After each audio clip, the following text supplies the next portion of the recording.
Hello, welcome to the 12th and final lesson, Advanced Troubleshooting. Here we're going to cover some of the basic things that you can do to troubleshoot a drive image problem, as well as some of the tools that are available to you. So the first most important thing that you need to know for troubleshooting drive image is how to look up FAQs in the knowledge base. So you don't need an account in order to do this. You just need to go to drive.com, support and services, pick drive image, and then here you can search by specific terms or topics. So for instance, if I'm getting an error at the device, that's a 404 error, it'll do a full search and bring back any error or any FAQ that has 404 in it. Also, if you wanted to look by topic, you could search it, and then here filter it out by manuals, tutorials, FAQs, and release notes. The other thing that's very good to know is how to create a support ticket. Once you've logged on here, you can go to support cases and actually create and update your support tickets with Drive.com, or sorry, with the Drive support team. So if you need to ask a question, you can upload your profile that you're working on. If you need some help with it, you can upload a support file or screenshots, and someone will get back to you. Also, you can always call the support hotline if you have an emergency. But if you're not on site or have an urgent issue, we'll probably ask that you create a support ticket. So the most common thing that we're going to ask you to do if you have an issue is to go to Tools, Options, Advanced, and then enable the debug log here, and then run a couple scans through. So I want to enable the debug log. I'm going to save it. Do the scans, do what was causing the problems, and then come back in here and create a support.zip. That's going to create a file that we get or that you can send to us with all the information that we'll need to troubleshoot. When you're done with that, always remember to turn the debug off, because if we don't need that, it'll just slow things down. So another thing that comes up pretty often is a support call because the antivirus application is running. You see here I can look and see that I don't have any antivirus applications running, but it's always a good idea to exclude the entire Drive folder from McAfee or Symantec or whatever. Oftentimes if the files are taking forever to process, that's the #1 culprit. I want to also show you a very good tool to use. This is Server 2012, so I don't have a start menu, but if you do, you can search Programs, Drive Image, or here you can search for the IIS configuration tool.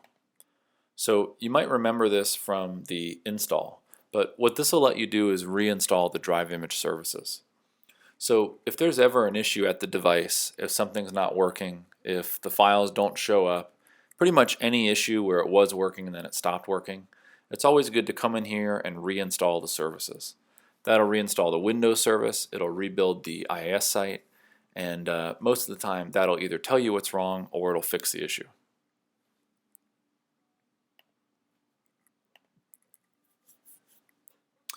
Another helpful thing to know is what's actually happening here in Drive Image. If I go into the Drive Image folder, there's a lot of different relevant things here. First is the hot folder. This is where you're going to look for the files to actually show up from the copier. If you have a bunch of files in here in the hot folder and they're not being processed, that probably means that the service is not running, there's an antivirus, or maybe the permissions of the folder have changed.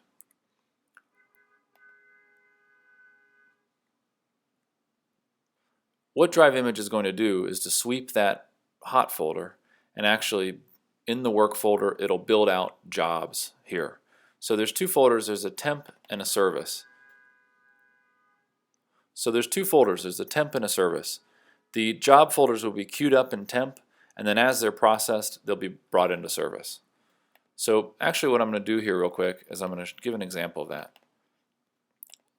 So let's open up the simulator, and I'm going to minimize this, and let's just do a quick AP task. So first the job will go into the hot folder, the Drive Image service will grab it, and you see that's the first job, so it creates a service folder, and that's the job that it's working on right now. So depending on how many CPUs you have set in the options for Drive Image, that's how many will be worked on concurrently or simultaneously. If you had 4 CPUs and 100 people scan jobs, then there'll be 4 jobs in here and 96 jobs in the temp folder that are queued up. So once it leaves, it's gone, and it'll take the next one out of the temp folder. So if you have files that are getting stuck in there, normally that's because the CPU is spiking, there aren't enough resources, or antivirus is slowing it down. Probably the most frequent support call that we get is that the application is not showing up on the device panel. Now, in order to fix this problem, it's helpful to have an idea for how the application is working with the device, which obviously is going to depend on the type of device that you have. For instance, if you have a Sharp device or a Toshiba device, it's a basic web page that shows up on the device's browser. So if you're at the device and you hit the Drive button and you get a 404 error or nothing is there, then that means that the browser of the device cannot reach the web server or the website on the Drive server. Now, if you have a Samsung device or a Fujitsu scanner or any of the other devices where it's either a Java embedded client or a mixed kind of client, like the Kyocera, you might still see the Drive application at the panel, but you'll get a connection refused or could not find the Drive website, which pretty much means the same thing. So the very first thing that you're going to want to do in a case like this is to go into Drive Image and double click one of the profiles, pick which device that you want to simulate it on, and see if it loads in the simulator. If it doesn't load in the simulator, that means that the website itself is not running. What you're going to want to do in that case is go and find that Drive Image IIS configuration tool, run it as admin, and try using a different account here, or maybe the password changed, maybe the port is taken up. But if it's not running locally on the server in the simulator, that means that there's some problem with that web server itself.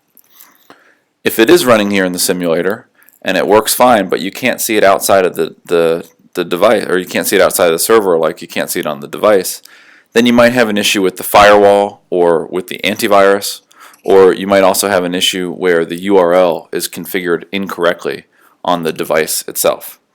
One way to test that and to make sure that it's configured correctly is to go in here into Drive, Device Management, find the device that you're trying to configure here, remove it, add it again, and when you add it again, go into Edit and use the Automatic Configuration button.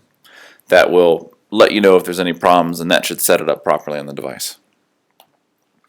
If it still doesn't work and you still don't get anything on the device at all, then I would suggest clearing out the logs folder, testing it again, and then creating a support.zip for us. We'll be able to see if there was any communication. If we don't get anything at all, that means that it never reaches out to Drive, or Drive never has any evidence of it. If we do get something, then that means that maybe there was a terminal error, maybe the MAC address that we have is wrong. We'll be able to tell more based off of support.zip. So remember, the first step is to check the simulator. If that works, but the device still does not work, check the firewall, turn off the antivirus, and then double check the URL and maybe re-add the device in device management. If that still doesn't work, then go into Drive here, clear everything out of the logs folder. And you see I'm going to show you here right now. I delete everything from the Drive Image logs folder, and as soon as I invoke that browser again, you'll see that it creates, let's see, once it does,